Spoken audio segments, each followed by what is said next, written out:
Robert F. Kennedy.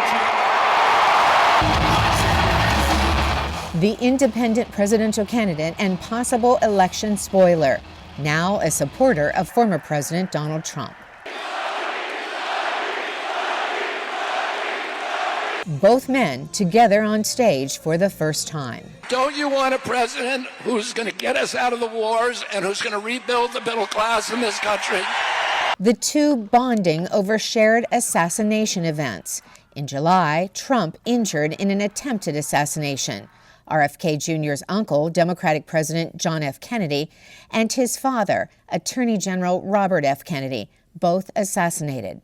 On Friday, Trump making a promise. Upon my election, I will establish a new independent presidential commission on assassination attempts. And they will be tasked with releasing all of the remaining documents pertaining to the assassination of President John F. Kennedy. When RFK Jr. announced his candidacy as an independent, members of his own family campaigned against him.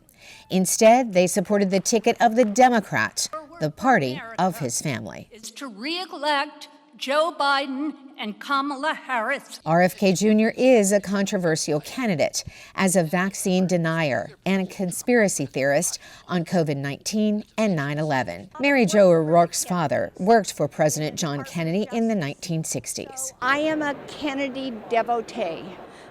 I think it's time for Mr. Kennedy to go home and enjoy the rest of his life. In a statement, the Democratic Party claims polls indicate the handful of voters who still support RFK Jr.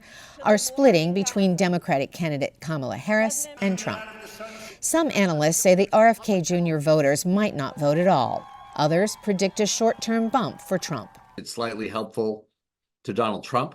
But I think overall, this is going to be a close race between the two candidates, the two parties, and the independent vote is going to be only important around the margins. Trump supporters welcome him. They're showing that the party that his uncle, father, all of his family were a part of, that it's not the same party anymore.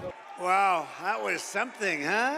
In the past, both men have strongly criticized each other. But as we've seen throughout this election year, former enemies quickly change their allegiances when they drop out. Carolyn Presutti, VOA News, Glendale, Arizona.